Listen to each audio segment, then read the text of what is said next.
Thank you for listening to the Luminous Recovery Yoga Podcast, hosted by Kari. The views and opinions expressed here are strictly those of the person who gave them. Take what you like and leave the rest. These views and opinions do not represent any specific 12-step program, only my experience, strength, and hope in recovering from the dis-ease of addiction and codependency. If you'd like to learn more, please visit my website at www.luminousrecoveryyoga.com. Hello, my friend. Thank you so much for joining me on the Luminous Recovery Yoga Podcast. I'm Kari, and I think this is episode number 7. I really appreciate you listening, and I really appreciate the warm and loving outreach that I've gotten as feedback from this podcast. And it's really my intention to create an honest sharing space. And, hopefully listening to somebody else, maybe makes you not feel as alone, or it helps you realize that, oftentimes we're probably dealing with a lot of the same types of issues. And while the details can look different, the truth is most of us are suffering from something. And while the details of the suffering could look different, oftentimes the energy or the underlying, issue is often really similar.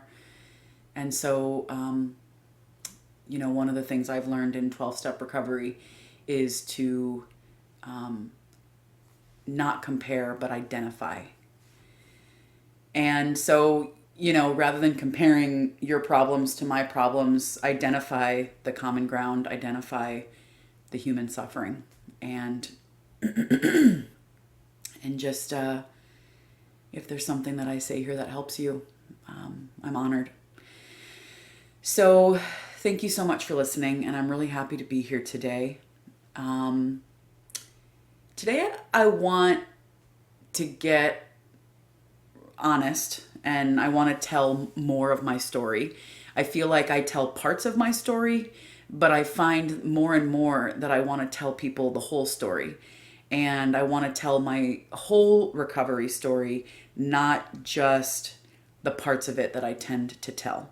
The parts of it that I tend to tell are more of my Al-Anon parts. I am a dedicated, grateful member to the Al-Anon 12-step program. And in Al-Anon, we often talk about how other people's addictions and compulsions have harmed us. And through that, I have reactions, and I have my whole own process about how I've been affected.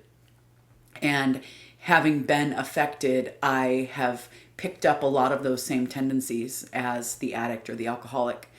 And so, although I don't particularly struggle with alcohol. I was raised in an alcoholic home, and what I think I'm really ready to start seeing and being like really much more honest with myself about are my addict tendencies, and the fact that I do struggle with obsessive behaviors. And and it's easy to leave that out. It's easy for me because I can focus on all of the other things that get in the way, but I'm finding my own obsessions are starting to get in the way. And so it's like what I've learned about recovery is that recovery happens in layers. And sometimes, a layer comes off, and then it's time to look at something new, and it's time to go a little bit deeper. And so, the layers shed, and as more layers shed, I'm able to see myself more and more clearly. And so for the last many years that I've been in recovery, I've really been focused on, how being raised in an alcoholic home and how being, surrounded in a culture of addicts and alcoholism and obsessive behavior has really affected the person that I am and the person that I've become, and in a lot of ways a better person.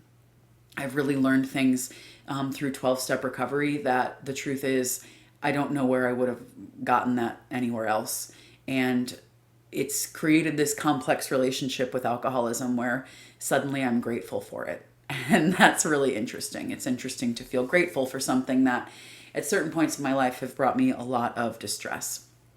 So I think what's happening for me is that I'm ready to start telling my addiction story rather than focusing on the addiction of others, which is honestly very Al-Anonic in nature. So I'm ready to start telling the story of maybe the addict that I am, and it's interesting to even say that out loud. It feels a little funny because I've not really identified in that way, but it might be time to start looking at myself in with new glasses on. So I want to tell my whole story. I want to tell the full story about how I got into recovery, aside from the fact that other people got me into recovery. I got me into recovery. And I want to tell more of that story. So, and like I said, there are parts of the story that I leave out. And I think I've strategically left out parts of that story because I was afraid people would discredit me or people wouldn't see my hard work. And so a lot of the parts that I left out are the parts that I believe that people will judge me for. And so really I'm not telling the whole story. And that's occurred to me lately because I've been wanting to tell it. I've been wanting to say certain things out loud. And I think it's just time to tell the whole story. So what is the whole story? So I would say that a lot of my compulsions began at a young age, and it mostly started out with food. I was raised in a home with, both of my parents were chronic overeaters, and everyone in the household was overweight. And around the age of 8 was when I started getting the feedback that I was fat. That's when I started being told I had a weight issue, whether it was doctors or my mother. Like there was this panic around how much I weighed. And so 8 years old was when I basically got put on my first diet, like my first formal official diet. I remember having a calorie counting worksheet and eating food and being told I had to write it down and then write down how many calories it was. And that's what started kind of just, like this awareness of food. And it wasn't like, it was like the 90s. So diet food was a really big thing. Like, remember Snackwells? Like, that's confusing. It's confusing to give somebody a cookie, but tell them that some cookies are okay because they have certain calories and other cookies are not, even though they all look like a fucking Oreo. So confusing shit. And then you remember the Wow chips that caused anal leakage? All that shit was stuff that you would find in our cabinets. So again, confusing because these chips are good, but they cause anal leakage, but these chips are bad. And like there was just too much confusion. So, there was a lot of neurotic behavior around food in the home that I grew up in. And it started with, dieting worksheets. And I remember the very first weight loss meetings that we would go to, me and my mom and my sister. My sister's a little bit younger than me. So 7 and an 8-year-old with our mom going to weight loss meetings. It was called TOPS, Taking Off Pounds Sensibly. And the people in the group who had lost weight they had reached their goals. They were called the COPS, the Keeping Off Pounds Sensibly. So there were the TOPS and the COPS. And gosh, I remember it so vividly. I remember there was a woman in the meeting. There was always a weigh-in at the very beginning of the meeting. And there was this one woman who would always show up with a big bag of Taco Bell. And so she would do her weigh-in and then she would eat her Taco Bell throughout the rest of the meeting. So I just got all of these really confusing mixed messages about food at a very young, impressionable age. And it didn't stop there, obviously. I remember when we did Weight Watchers and I say we because there was always these family diets. It was always produced by my mother, who was putting herself on a diet. And then it's like, well, might as well bring them all with me. So we all dieted. And whatever the diet of the time was the diet we were doing as a family, because my mom generally did the grocery shopping and managed the food for the household. So there was a lot of, just, yo-yo dieting. And really, I remember my childhood in terms of on the diet and off the diet. And when we were on the diet, there was neurotic behavior and there were restricted foods and things. And then we were off the diet, there was cake and cookies and chips, and it was a free-for-all. So there was just a lot of confusion around like, what are we eating and are we allowed this and that? And so, those were all really confusing messages. And then it would get more confusing. There was, there were times when I would say to my mom, I'm hungry. And, her response to that was, well, I'm not hungry. So how could you be hungry? And, things like that just really taught me right off the bat that I cannot be trusted. Like, I don't, clearly I don't know what hunger is or whatever. And so, behaviors like that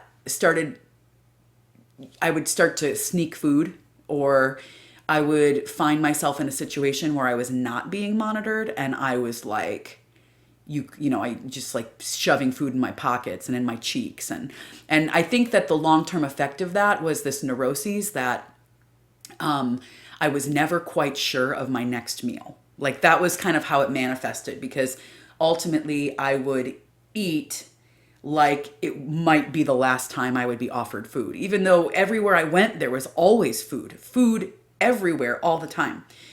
We had cousins that we would go visit on the weekend. We would see our cousins a lot. And so if I was there Friday, Saturday, Sunday, it was a fucking free for all over there. Like you had full access to everything. So I remember like that weekends were like real bingey. Like I could do whatever I wanted on the weekends.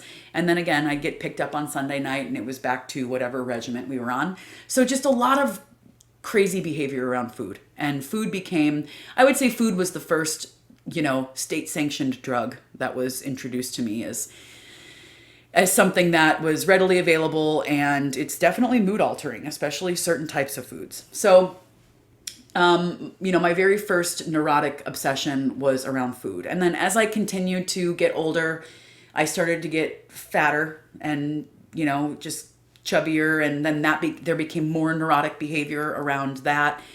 I remember like the doctor it was always humiliating to go to the doctor. They would put you on the scale. They would put me on the scale. And then it seemed like they would announce my weight to the entire office. Like that was the experience of it. Like they would say how much I weighed as like half shame, half data. And so that used to, like, if I knew I had to go to the doctor or I was sick, there was already this like huge anxiety around, oh my God, they're going to announce my weight. And so very early on as a young child, I didn't like going to the doctor because there was this like ulterior motive. I remember like even the dentist one time talking to me about being fat, and it's like you have your fingers in my mouth and you're like I don't even have an opportunity to talk back or like defend myself, right? Like I felt like I got it from every angle, was that I was fat. And then I just, when I think about it in an alcoholic sense, like I would eat at people. Like if you would try to tell me I had eaten too much or whatever, like my response to that would be to eat at you and to prove, no, I can eat whatever the fuck I want. And at a certain point when I was like a teenager, I tried flipping the script and like letting everyone know that I liked being fat. No, I like being this way. I like being this way. Even though like the truth was I was just so miserable. I didn't know what I liked. I didn't know who I was or what I wanted. I just know that I was always the fattest one, that moving and exercising became this source of humiliation. I remember gym class being used as like, it was like the first adults who really bullied me were my gym teachers. Like I just remember, okay, we're going to run for 9 minutes around the gym. And like just the sheer anxiety of having to run for 9 minutes used to just make me feel like so crazy. But then like the shorts were really short and the tops were really tight. And we were in mixed gym with boys and girls. And I just remember like always running with my arms in front of my boobs so that like they didn't bounce so much. Like it was just fucking horrifying. Like on every level, I felt tortured. I felt tortured at home. I felt tortured by my teachers. And, the funny thing was, I was never picked on by my peers. Like, I was always funny, and people loved me. Like, I just remember getting a lot of attention for being fun and funny, and people liked being around me. My peers, my fellow classmates. It was the adults that had a problem with me. It was the adults that hated that I was fat. And gosh, it just went on and on. And when I was in high school, my dad had gastric bypass surgery because he was really overweight and it was causing a lot of health issues. He couldn't even walk anymore. And so he had gastric bypass surgery, and that was crazy. That really made things really interesting in our household, because all of a sudden my dad was losing massive amounts of weight and the rest of us were not. And he started to look at us with disgust. It was really weird, very strange dynamic. And then anybody who's familiar with this knows that addiction jumping is definitely a thing. My dad was already an alcoholic, but then he really turned to alcoholism, because with gastric bypass, you really can't eat very much food at all. And really, if at all, you puke a lot. And so basically, instead of eating, my dad started just drinking. And then that led to a really deep downward spiral of my family of origin and rehab and, all kinds of stuff. So in the meantime, I just was getting fatter and fatter. I eventually went to college. The promise that I made for myself for college was that I never had to take gym class again. I was like, you never have to fucking do that shit again. And so the way I translated that is you don't have to exercise. You do not have to move. And so moving became this really anxious thing. Like someone would be like, you want to walk down to get a snack at the J? And I'd be like, oh, okay. I didn't like walking at all. Anything to avoid moving. When I went to college, I moved to Humboldt County, which is really beautiful, Humboldt County, California. And if you know anything about it, there are just beautiful forests with ancient redwood trees. And so, friends would be like, let's go for a walk in the forest. And I found that those were relaxing moments. Okay, we could walk slow. We see these trees. It's super beautiful. But still, I really hated moving, really did not like it. And so I just kind of let that keep going. I let that keep being present. And again, I just kept getting, more and more overweight. I had no handle on myself at all. So, after college, I ended up doing some things. I went and took I went to a raw food culinary school, which again, continued a lot of the confusion around food. I was like, I got it. Raw vegan is going to be the way. I'm going to lose weight doing raw vegan. And that was not true. I don't want to be a raw vegan, and I don't know that it's whatever. I learned some things. It was cool. And then after raw vegan school, I decided to get a job on a farm. And I met an amazing woman who taught me how to farm. And it was crazy that I even got through that, because again, at the time I had started going to the gym a little bit, and I had decided it was time to start losing weight. And yet again, I had no real idea how to do that. It's this thing that everybody wanted from me, but nobody could help me with, right? My parents, all they wanted was for me to be thin. They weren't thin. How the fuck am I supposed to be thin? So there was just always this neurotic behavior around being smaller. I need to be smaller. And I had no idea how to do that. So I got the job on the farm, and before the farm, I had been working out a little bit. So I had started losing a little weight and getting a little bit, comfortable with moving again. And then the farm was fucking crazy. That was physical manual labor. And I don't even know what, at the time, whatever inspiration got me there, amazing, but I can't believe I did it. It was so physically labor intensive, and I had no idea what I was doing. But Laura was so kind, and she taught me everything. And then that's when I started getting into local food. I started to understand that knowing what your food source was and having this degree of relationship to your food was a good thing. And yet, again, still very confused. But then local foods became kind of like this new thing that I was getting into. At the same time, I was still dabbling with the raw food, and I started teaching other people how to do some raw food stuff, teaching some classes and whatnot. But I was really on this mission of like, how do I get healthy? How do I do this? So after the farm, I spent 2 years on the farm. I lost quite a bit of weight. I lost I don't even know how much, but I did lose some weight, and I was feeling really good about that. And then after all that, I moved down to Chicago and I started working in restaurants. And I got a job at this restaurant that I really loved. It was actually my favorite restaurant at the time. I got hired there, and restaurant work is really hard. It's very physically labor intensive. But the other thing about restaurants is restaurant food. And at the time I was making $10 an hour. I barely could afford groceries. And so I was just eating at the restaurant. And so I started eating restaurant food. And if there's one thing I could tell you about restaurant food, the reason it tastes delicious is because it's full of fat and salt and everything that you're probably too afraid to use at home.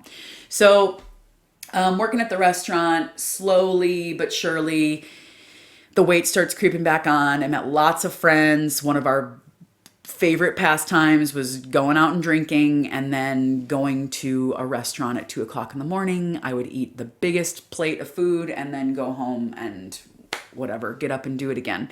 So there was just a lot of again, crazy behavior around food. So around 2014, it was 2014, we had the coldest winter on record in Chicago. They called it the polar vortex. It was fucking cold. There was nowhere to go. Literally snowed in, iced in, couldn't go out, barely saw friends, still was going to work, but that was about it. And I started getting real fat. That's when it started to really pack on. So at that point, I wasn't fitting into clothes anymore. I had one pair of pants. My friends could tell you about that and laugh about this pair of pants that I had that continued to fit only because they were very stretchy. None of my clothes fit. And I was too embarrassed to buy new clothes. I told myself, no, you can't have new clothes. So I had a pair of pants that fit. And then and just basically ended up gaining all of the weight that I had lost the year and a half before, plus some more, which is very common. Anybody who's dieted knows that this is generally how it goes. You gain the weight back plus more. So at this point, I felt so deeply stuck. I felt like there was nowhere to go. And I was getting more and more miserable as the days went on, really just losing will. It's not even like I was suicidal. I didn't even have the energy for that. I just had no energy. I had no will, just really unhappy. So around, I don't know, maybe sometime around February that year, 2014, I was driving to work. At this point, I had gotten a new job. I was working in a new kitchen situation. And I was driving to work. I was stuck in bumper to bumper traffic. It was 1 hour each way in the heaviest rush hour traffic. And I look up at a billboard that I passed every day on the way to work, same billboard every day. But today I looked up at this billboard and it said, are you having trouble losing weight? Do you feel hopeless? Yes. Yes. Yes, I do. And I just looked at that billboard and I was like, yeah, I feel fucking hopeless. And so I took down the website. I had no idea what the billboard was for, but I when I got to school, I typed it into Google, and lo and behold, it's for weight loss surgery. And I was like, oh, weight loss surgery. Well, I can't do weight loss surgery. My dad had that, and it basically led to his alcoholism. At the time, I had no idea about alcoholism or any of this. I just knew that my family life was out of control. By the way, I don't think I mentioned it, but my parents ended up getting divorced, which was a horrifying experience in my 20s. No matter what age you are when your parents get divorced, it's always fucking hard. So my parents got divorced, and I believed that it was because of the weight loss surgery and then my dad's subsequent alcoholism, and then I blamed AA because he got really into AA. So I had all these swirling, crazy things happening in my head around, well, that probably won't work for me. But then I started to think well, why can't that work for me? And I feel so hopeless. I don't know how I'm going to get out of this. So I went and talked to my doctor, And I told him what was going on. I said, I'm so unhappy. I just feel like at the bottom of a hole and I have no idea how I'm going to get out. And I told him I was interested in having weight loss surgery. And he was very supportive. And in fact, he told me that he had done his residency with like the best weight loss surgeon in the city of Chicago. And he asked if I would like a referral. So I said yes, and he referred me. So I went and saw this doctor, and I had done some of my own pre-research as far as which surgery I wanted. And I had decided that the lap band, the laparoscopic gastric band, was a best choice for me. The lap band is the least invasive of the weight loss surgeries. It's not the gold standard by any means. It's a device that goes into your body. It goes around your stomach. It does two things. One, it creates a smaller area for food, but two, having that band around your stomach creates a constant feeling of constriction, so that it almost like has your stomach believe that you're full. So it's got a couple of different things that it does. So I wanted the lap band because at the time I was like 26 or 27 years old, and it just seemed less scary than having a much more invasive surgery where they would actually like cut out my stomach, and that just seemed really scary to me at the time. So I qualified. I ended up doing all of the things that I was asked to do, seeing a nutritionist, seeing a psychologist, just basically there's a bunch of things you have to do to check all these boxes off. And then the last thing is to see if your insurance covers it. It all came together. I got all the appointments done. My insurance, it covered it. They said yes, which was huge. That's half the battle of getting weight loss surgery, is whether or not you'll have insurance support. So I had insurance support, and the cost out of pocket was going to be like a few $1,000s compared to how much the surgery actually cost. So I did it. I ended up having weight loss surgery. I had a lap band, and that's the part of the story that I don't tell people. And at first, when I first had the surgery, I told lots of people. I was very excited about it. And I realized that nobody else really got it or even understood what I was saying. And I told people at first. And then eventually I stopped telling people. I decided I didn't want to tell people anymore. It wasn't anybody's business. So let me back up a little bit. I had this surgery in June 2014. You know, it's the shit you do when you're young that you're like, wow, so glad that worked out. Don't know what I was thinking. But by August 2014, so 2 months later, I decided to move to Portland. And the thing about moving was that, like, I was moving from my surgeon, I was moving from my doctor, I had to find a whole new range of care. But at the time, I was like, whatever, they have doctors in Portland, I'll figure it out.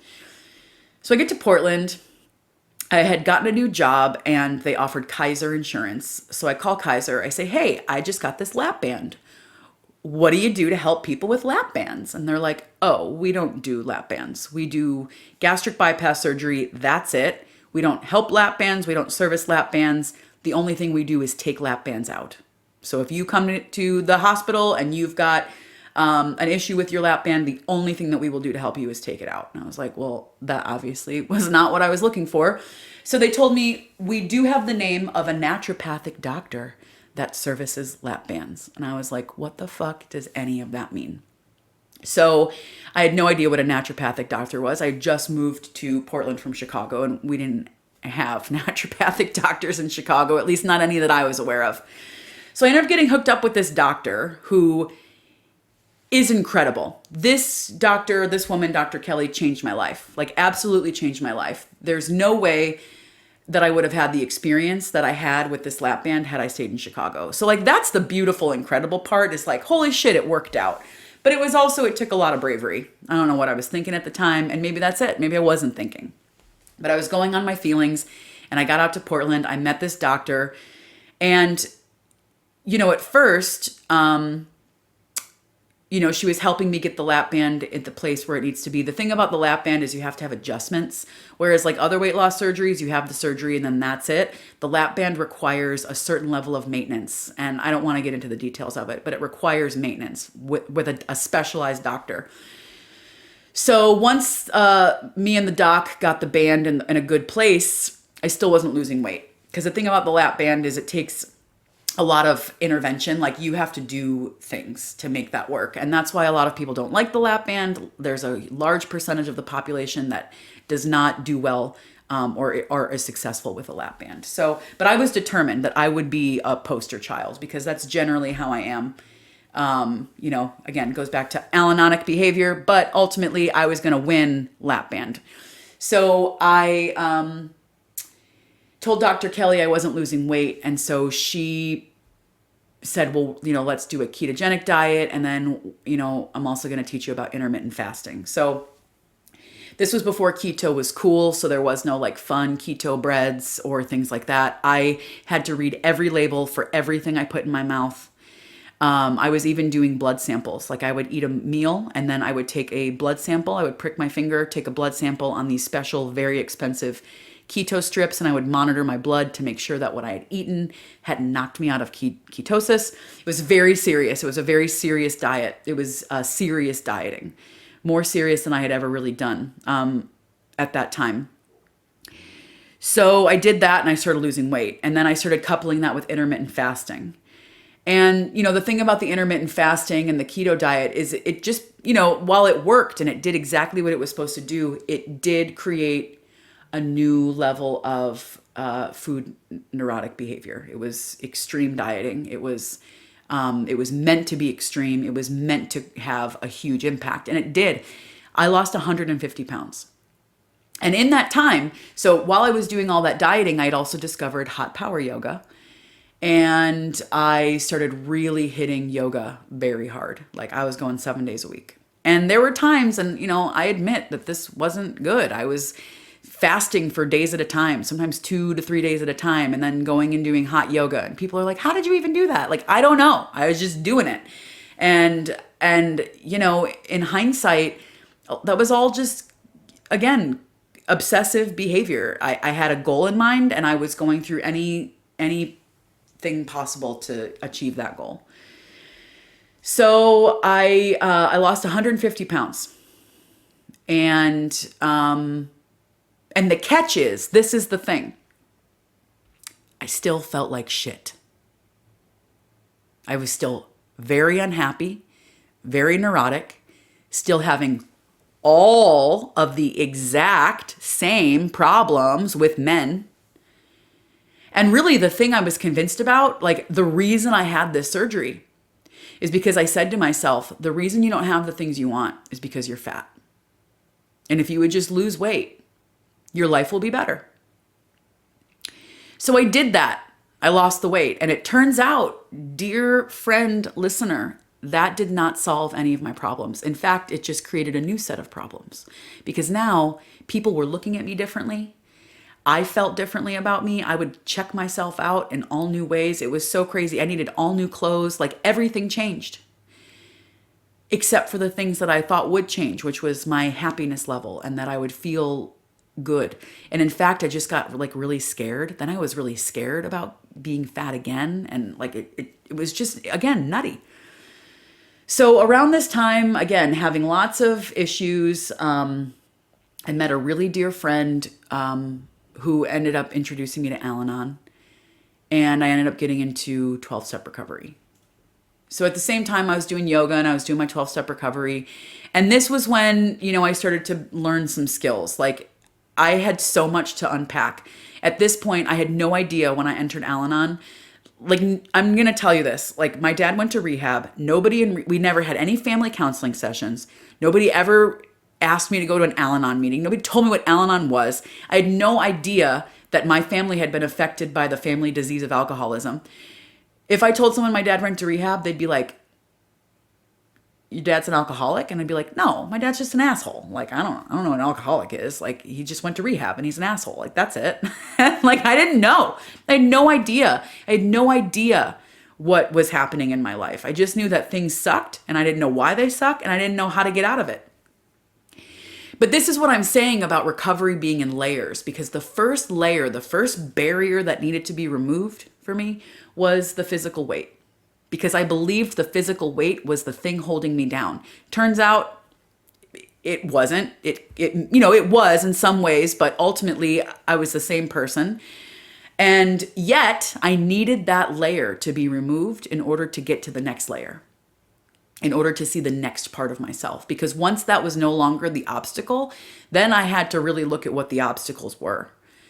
So, and I think that people who get sober find something similar. Like, you get sober and you think that that's going to be the life changer. And yes, it is a life changer, but you still have to now deal with you. And there are new layers of things you have to clean up, messes you've got to clean up. And getting sober is really just the first hard part. So, so I got into recovery and I was doing yoga, and I started to notice that, at that point, I was still really into a daily yoga practice. And it was still like very rigorous, and there was a lot of rigor. I needed a lot of rigor at the time. Everything was like hard, and it needed to be hard, and it all felt hard, but I could start to feel things, starting to get easier as I started to work an Al-Anon program and really start working the steps and working with a sponsor and dedicated to meetings and meeting friends. I started to notice that some of my suffering was shifting and lifting. And and I leave out a lot of that. I don't talk about a lot of my food issues. And I'm starting to realize that that's a problem. Like, that's kind of the root of some of the problem, is that I haven't really dealt with my own addiction. At first there was other people's addictions that I was unpacking. My parents' divorce was very hard. It was a really, really rough time. And so really I spent a lot of the first part of Al-Anon sort of getting my head around that and healing from that. But now I'm kind of in that place where I have to look at I have to look at my addictions. I have to look at my inner addict. I have to look at the fact that I cause my own problems for myself. I can no longer blame my parents. I cannot blame other people in my life who have struggled. It is me. It is me. So, here I am, 35 years old. And the truth is, I still am as confused about what to eat as I ever was. In the pandemic, I gained some weight back. Maybe I gained like 30 to 50 pounds. I don't know. I don't really care. That's the truth. I was able to maintain that 150 pounds that I had lost. And then once the pandemic hit and life kind of got crazy and out of control and a whole new set of problems, I turned to food. That was the first place I turned. I got into sourdough bread making. Come to find out, bread is not a hobby. I cannot have bread as a hobby. That is just sticky territory for me. So I had to give up the sourdough bread. It's also really hard to eat sourdough bread with a lap band. So that's the thing, the lap band. I left out the lap band. I often leave that part out of the story. And I can tell you that the reason why I left it out is because I was afraid people would discredit me. I was afraid if I told people that I had weight loss surgery, that they would think I didn't work so hard. And the fact is, I worked so fucking hard. And let's be honest, surgery is hard. So even having surgery was really hard. And recovering from that. And then, having this whole change with food and how I could eat and not having anyone to talk to about it.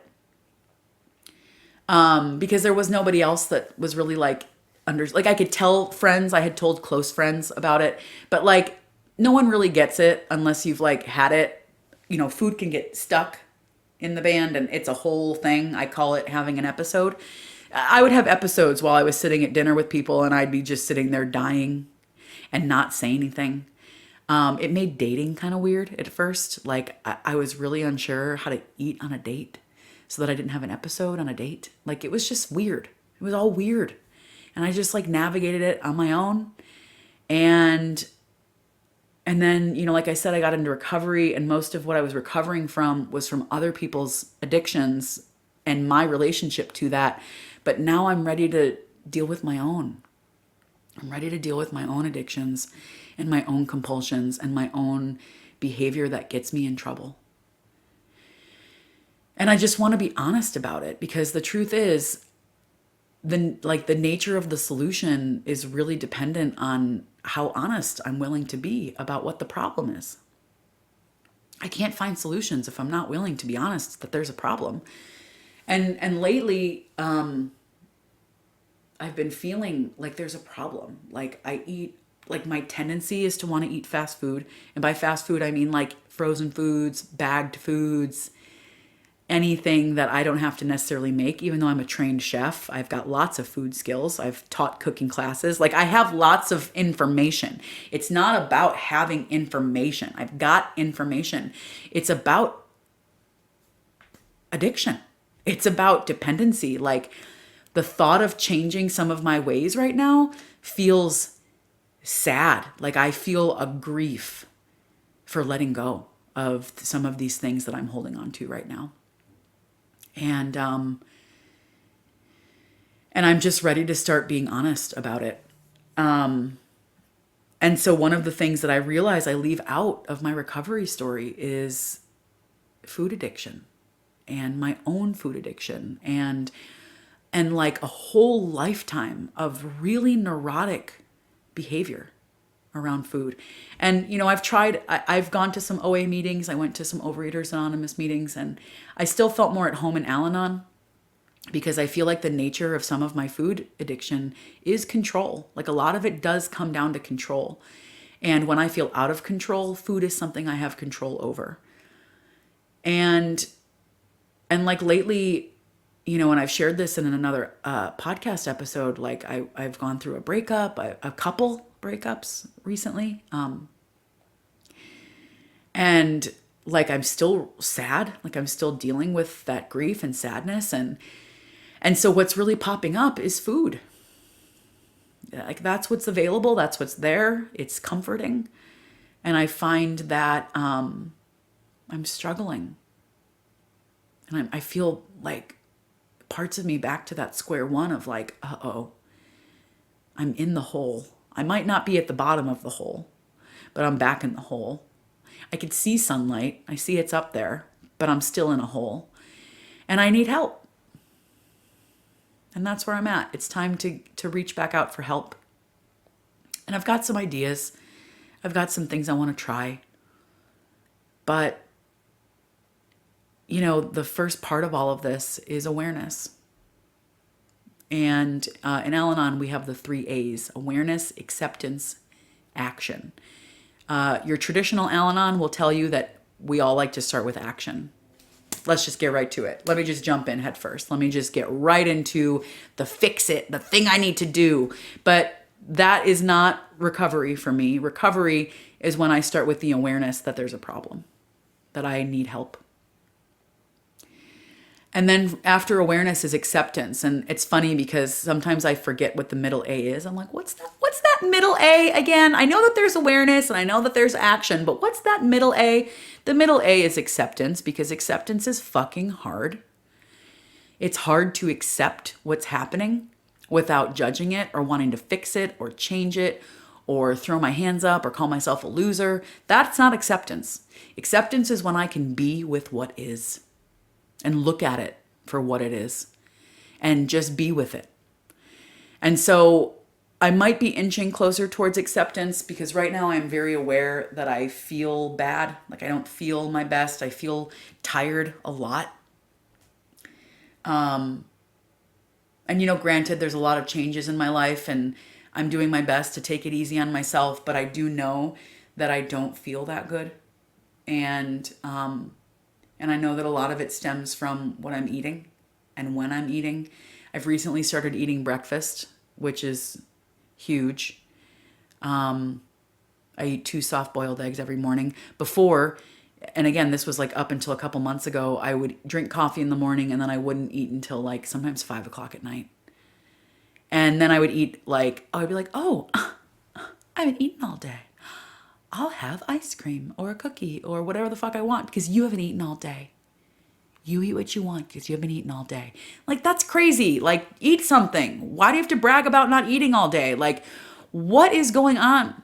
That is my question. What is going on? So I realize I have a problem with food, and now I'm in acceptance of that. And I'm telling you right now, saying this out loud to you is already making this feel a little bit better and a little bit lighter and a little bit less dark. So I know that that's a good sign. It's a good sign that I've been hiding something because it feels awfully good to share about it. And like I said, I feel like I've been leaving out a part of the story. I've been leaving out the part of the story where I'm actually the addict too. So I'm going to keep sharing about that. I'm going to keep sharing about what's going on, like for real. And, this is part of it. I've really decided lately, not like I've decided, but I've been thinking a lot lately about, I really want people to know me. And, part of this path that I'm on is being an inspirer and yes, you can do it, and I know because I can do it. I've done hard things and I know that we can do hard things, and I want to inspire people to do hard things. But part of what inspires me is when people are really honest about what's actually happening, because it's easy to tell people that they can change and you can do this and you can do that, but like the problems could be really fucking heavy. And right now I feel like it's a part of like the story that I've been hiding, which is that I'm really struggling. And through that I have my recovery and I have my yoga practice and I do those things every day. And I'm still struggling, so it doesn't mean that having these things makes the problems go away. It just means that I have more tools to manage them. And that's the thing, is I know I have tools. And now it's just a matter of using those tools. And one of the tools that I have is honesty and sharing. Sharing is a practice. Sharing is an important practice. And I know that I've carved out this space every week to be with you on this podcast, and that this is a place where I get honest. And so thank you for letting me be honest. Thank you for letting me share. Whew, I feel lighter, which is good. Lightness is good. It means that there was something heavy, and I'm feeling lighter just by sharing on my chest. So that's the part of the story I wanted to tell today. I wanted to be honest and tell that part of the story that I leave out. And I want to continue sharing more of my story and more of my honesty and more of my struggle. And so thank you for listening. Thank you for letting me share that. So with all that being said, let's transition. Enough about me. Let's talk about you for a minute. Let's do a little yoga. And the yoga is going to be gentle, because one of the things I'm learning is that I need gentle. I need more gentle. My therapist said to me once, Kari, you can never have enough yin. And while that's not true for everybody, it is true for me. I can never have enough yin. Like I said, rigor is my natural tendency. So it's good to remind myself that I get to be gentle. So let's be gentle today. Begin by taking a tall seat. If you're sitting on a chair, scoot your butt all the way to the edge of the chair. If you're on a couch, same thing. Whatever you're sitting on, come all the way to the edge of it, and then ground your feet on the floor. Put your hands on your thighs and close your eyes if that's comfortable for you. And start to take a couple big breaths. Big breaths in and out of the nose.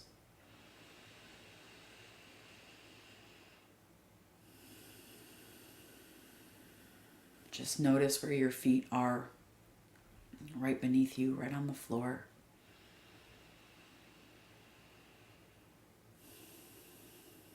Notice where your hands are, the weight of your hands on your legs.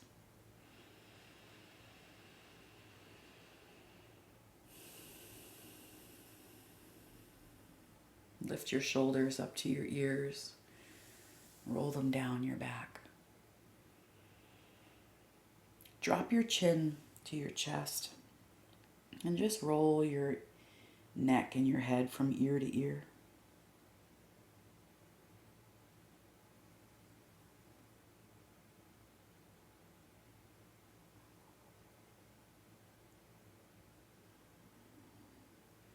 And then slowly lift your chin back to neutral.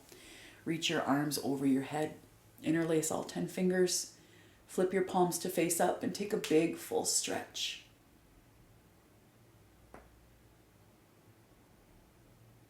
Take a big full breath in. And slowly put your hands on your thighs. Gently fold over your legs. And just let your head fall heavy towards the floor. Like a seated forward fold. And then slowly slide your hands up to your shins. Press your palms into your shins and stretch the crown of your head forward. Just lengthen your spine. A seated halfway lift. Take a big breath in. And bow over your thighs. Let your head fall.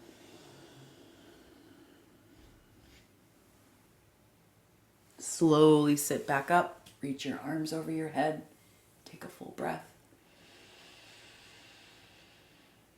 And slowly bow over your thighs. Let your head fall. And just be heavy. Shake your head yes and no.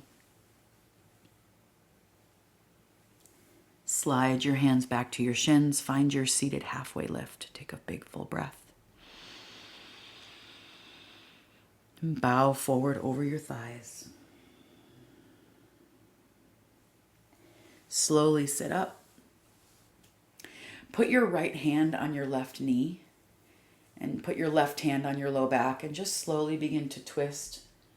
Look over your left shoulder. Take a big breath in to get a little taller.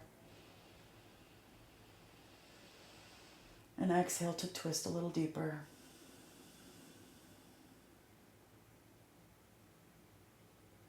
And slowly come back to center. Now put your left hand on your right knee. Bring your right hand to your low back and just slowly begin to twist and look over your right shoulder.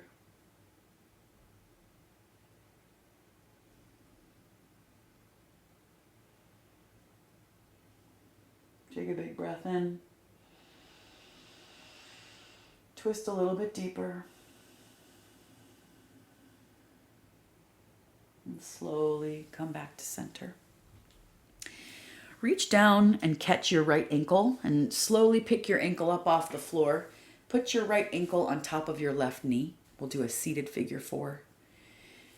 And just allow your right knee to gently fall towards the floor to create a sensation in your outer right hip. Relax your shoulders. Close your eyes if that's comfortable. Notice the sensation that you're feeling in your hip. Awareness and acceptance.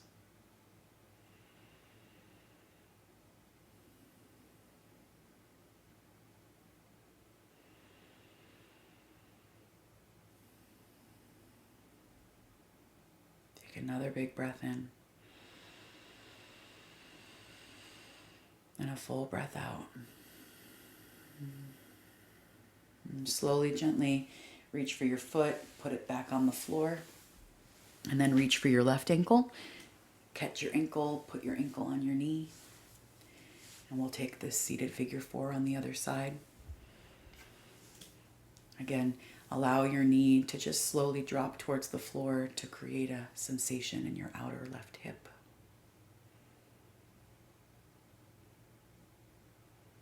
I sometimes find that rocking back and forth a little bit creates a little extra nice sensation.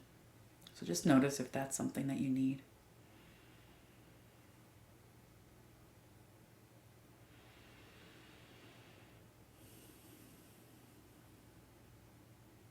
Take a big breath in.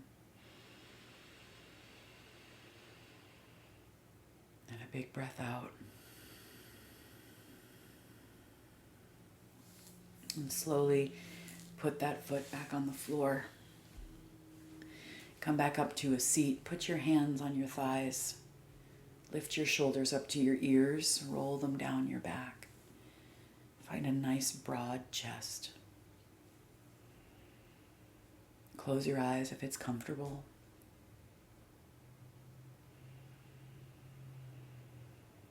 And breathe.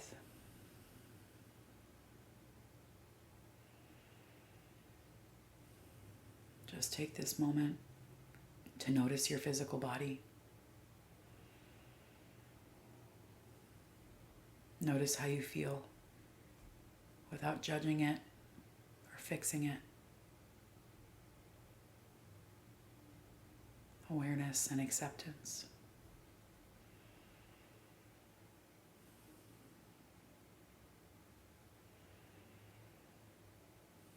Locate the sound of your breath.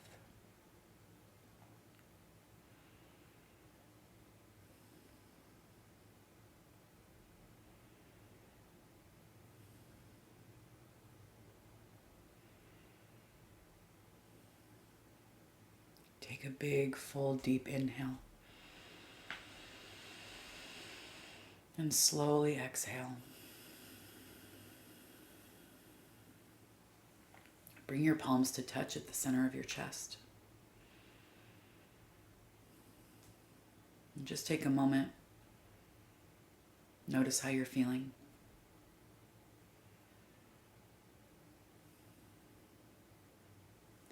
Pull your thumbs to the center of your forehead and gently bow your head towards your heart.